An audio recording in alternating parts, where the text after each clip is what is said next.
What's going on, guys? It's Barry here with the Scryguystv. We're going to be doing a budget commander deck tech of one of the commanders from Wilds of Eldraine. Let's meet our commander. Brenard, Ginger Sculptor, 1 in Bant, legendary creature, human artificer. Each creature you control that's a food or a golem gets +2/+2 and has trample. Whenever another non-token creature you control dies, you may exile it. If you do, create a token that's a copy of that creature, except it's a 1/1 food golem artifact creature in addition to its other types, and has 2 tap, sacrifice this artifact, you gain 3 life. This is gonna be a fun one, so you guys know that this is gonna be a pretty heavy creature deck, especially if it's gonna be a budget one. But each of our creatures are gonna do something fun. They're gonna just give us a lot of extra value. But first, let's get the boring stuff out of the way. Let's ramp. So we got a lot of our usual suspects. Obviously it's a budget deck, so it's not going to have any moxes or anything like that. But we have Soul Ring, Arcane Signet, Azuria Signet, Simic Signet, Silesia Signet. Sorry guys, no Jeweled Lotus. Too expensive for this deck. And we also going to have our spells, Farseek, Nature's Lore, Cultivate, and Kodama's Reach. Now, it might be a little low, but you got to remember, a lot of our creatures are going to ramp us as well, because they will be back. Typically that just means that we're gonna have double uses, because this deck does have around 27-28 creatures at the time of recording. These creatures are essentially gonna double our card count, so we're gonna have spells like anything with a vote. Anything that's good with a vote. Wisp Snare and Foundation Breaker are going to take care of artifacts and enchantments for us at the cost of 1 and 2. Mold Drifter, it's going to, you evoke it for 3 mana, you're going to draw 4 cards. That's some good rates right there. Wave Sifter from Modern Horizons 2, I believe, is not going to give us card draw right away, but we have a couple of creatures that have to deal with artifacts going to the graveyard, so this is a good thing to have, card draw for later especially. But it's also only Simic colors, and so you're gonna essentially when you evoke it, you're gonna get 4 clue tokens, which later you can use on for card draw or sack fodder for anything artifacts that you need to sacrifice. We also have some ramp pieces. Sakura Tribe Elder and Dawn Trader Elk is gonna essentially give us 4 lands if our commander is out. And Glen Elendra Archmage is going to be a counterspell. It's really going to be 3 counterspells, right? Because you sack it, it persists, you don't have to exile it right away, it comes back, and then you sack it again, and it comes back as a food golem, and then you sack it again. So it's like 3 counterspells roll into 1. It's probably going to be one of our more expensive creatures in the deck, but it's still got some money to spare. I was trying to do this under 100. I actually got up to much lower than that, and so Glen Elendra is a nice little splurge. It has gotten a couple reprints, so definitely a card worth looking into, just because it's 3 counter spells in 1 creature. But they're all gonna be golems, so you know what we gotta do. We gotta buff these golems. Someone's gonna say wrong card game. But we're gonna have cards. We're gonna have some of the splicers in here. This one is a little bit more of the cheaper one. This comes down with a 3/3 golem, but it gives all the golems first strike. Sometimes that makes blocking a little bit harder, especially if your opponents have death touch creatures. They're gonna be like, well, they're not gonna trade, so I'll just let the damage through. You know what I mean? One of the more important ones, Wing Splicer, 3 in the blue, comes down with a golem, but it gives all your golem creatures flying. So trample is already evasion enough, but now they can't even chump block your golems because they're gonna be flying right over their creatures. And then we have Iktikik. I don't know if I'm saying that right. I feel like I'm saying that just so wrong. Before in the green, it comes down with a 3/3 golem, and this is where the clue tokens are going to come into play, because whenever a artifact is put into the graveyard from the battlefield, put a +1/+1 counter on him and a +1/+1 counter on each golem you control. So your golems are just gonna get fatter. If it stays onto the field a little bit longer, sometimes he might be able to push you over the edge. Because then, like, if you swing at the last person, say they block a couple of your flyers, your golem flyers and all that stuff, you can sack the block creatures to buff up the rest of the team to get those extra points of damage through. Sometimes people kind of just forget what's on the board. I know I'm really guilty of that as well. You're like, oh no, I forgot that was there. Because by the time that they realize it, they try to swords it or whatever.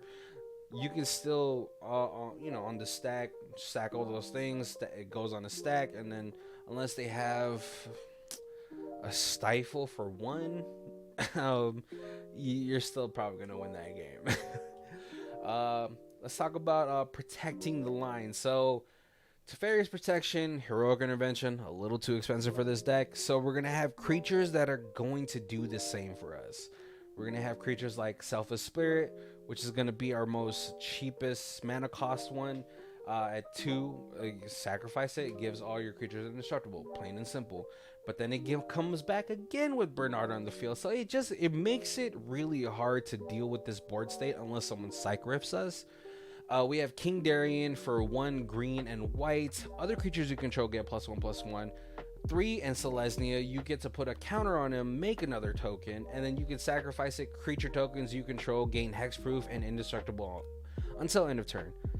Just like a king would do, sacrifice himself for his people. But the plus side on this is it also gives all of our golem creatures another buff on top of that, and giving us an ability to create more tokens on top of that. So this card is doing a lot for us on the table. Linvala, Shield of the Seagate, white and Azorius flying. The first part doesn't doesn't matter because I don't think we'll ever have a full party with this deck. But the most important thing is sacrifice her, choose hexproof or indestructible creatures you control, gain that ability. Plain and simple. Just another way to protect our board from either spot removal or mass creature destruction. And then Boromir, Warden of the Tower, 2 and a white, has vigilance, protects us from free counter spells or any of those free commander spells like Reflecting Sword, Deadly Rollick, anything of the sort. But it also has sacrifice it, and all the creatures you control gain indestructible, and then the ring tempts you as well. Sean Bean, this would be the perfect card for your character sacrificing himself.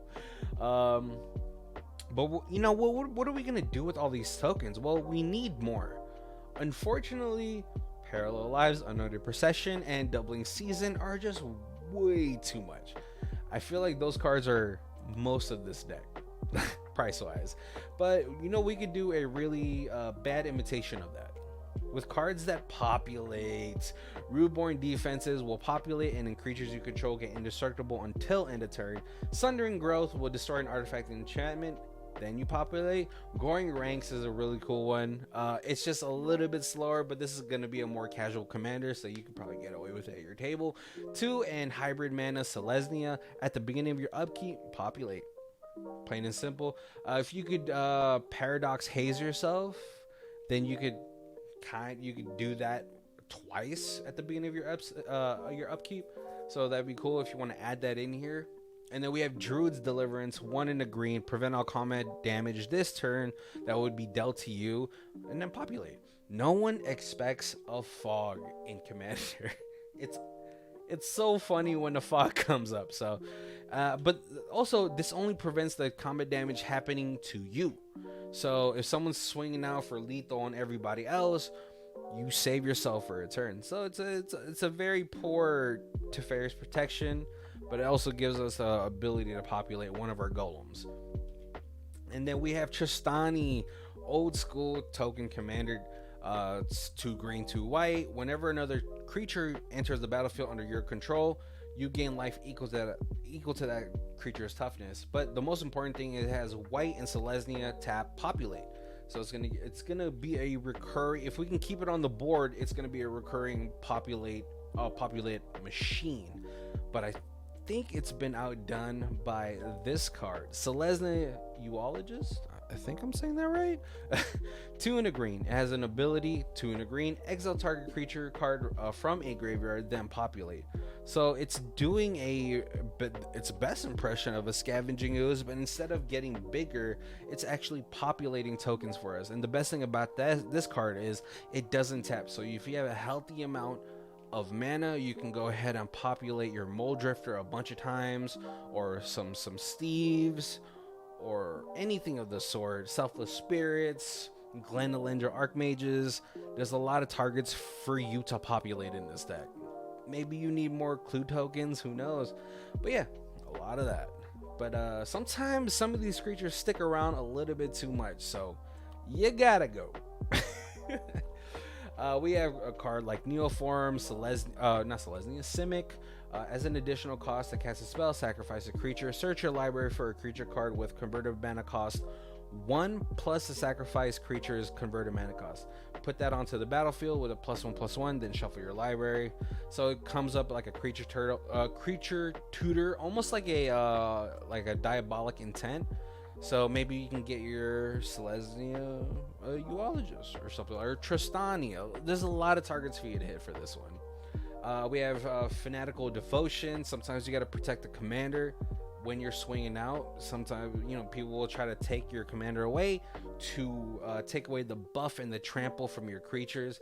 You can go ahead and sack one of those creatures. Maybe then it comes back as a token, and then now you've regenerated Brenard, Budget Sculptor, and you're still getting through for all the damage that you wanted to. We have Evolutionary Leap is probably one of my favorite sack outlets in this game, just because it gets us into more creatures, and then you could do it at instant speed. We have Altered Dementia is a funny card of mine. Not a funny card of mine, but it is a pretty good card.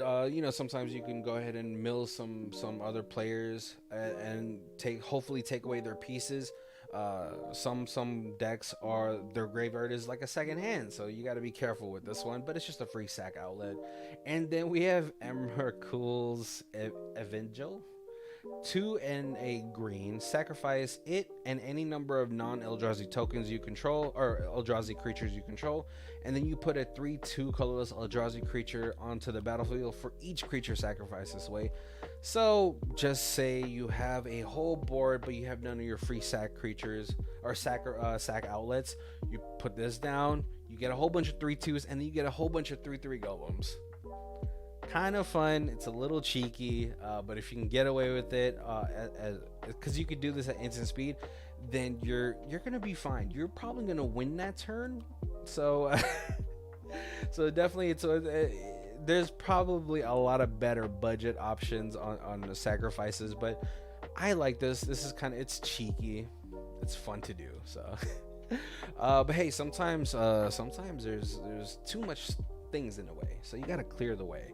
We only have 2 board wipes in here, but these ones are going to have to deal with a lot of non-token creatures. Our Reckoning, one of the old school token board wipe or non-token board wipes, because it has Convoke. I forgot what this first came out, but I'm pretty sure it's old. But Perplexing Text is a little bit new. I believe it first came out in Strixhaven and then got reprinted. But 3 and 2 blue, instant. Return all creature tokens to their owner's hands, or return all non-creature tokens, non-token creatures to their owner's hands. So it's a budget Psych Rift. It doesn't set your opponents back that far back, but before it comes to your turn, it might set you up for the win, clearing the way of pesky creatures. Wow, I accidentally pressed it. But hold on. Yeah. So now let's try to win, because that's the point of the game, right? We gotta play to win. Shout out to Play to Win. We got March of Progress. 2 in the blue. Choose target artifact creature you control. For each creature chosen this way, create a token that's a copy of it. and you can overload it for 7. So basically you can go ahead and double up on your board, but really we're looking for one creature to double up on, and hopefully by the time that you play this card, this creature will be a food golem with fabricate 2, because that means you're going to get 2 instances of cultivator of blade triggers. So so then it's going to check for 5, and then it's going to check for 10. So basically like a very roundabout way of doing a crater hoof.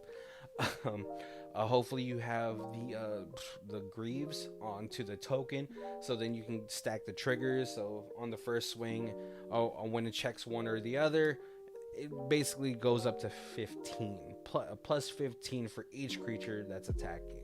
Another way is buffing up our golems. We have Intangible Virtue and Inspiring Leader. Intangible Virtue is going to be a little bit better just because it gives all of your creatures a vigilance and +1/+1, but then +2/+2 doesn't hurt as well. But the way I wanted to win in this deck is by using the new card from Miles of Eldraine, Knights of Sweet Revenge, 3 in the green enchantment. When it enters the battlefield, create a food. Foods you control have tap, add a green, but most importantly, actually that's pretty important, but to try to win this with this deck, you're gonna do 5 and 2 green, sacrifice it. Creatures you control get +X until end of turn, where X is the number of foods you control. Activate only as a sorcery. So at any point of the game, this card is going to be good, right? Because all of our creatures are going to be considered food golems. So then they all get turned into mana dorks. And then when you finally want to try to win the game, because all your creatures do have trample by themselves, you go ahead and sack this for 7, and all your creatures are also food, so they count themselves, and then you swing out for, I don't know, +10, +12, a lot. You're gonna swing out for a lot, and hopefully you're gonna win that game. That's heard. Hopefully no one stops you.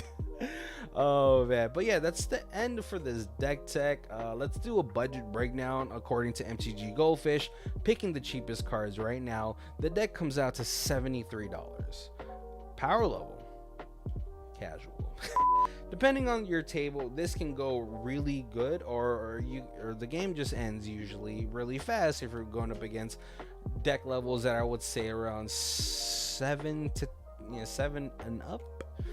Just because this deck does require a lot of setup, a lot of board presence, and you know, there's always a Blasphemous Act looming around the corner for 1 mana. There's a Toxic Deluge for 3. There's a lot of things that can get in your way, but I feel like if you're just playing a casual game, this deck can get out of hand pretty fast, especially just because all your creatures on the ETB do something, or on the death trigger do something.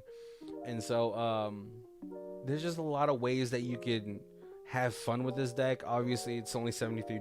There's a lot of ways you can tool this deck up in the future as well. You get a couple of those Ranger of Eos ones, the ones that like you could sack it, then the player can't play non-creature spells and all that stuff.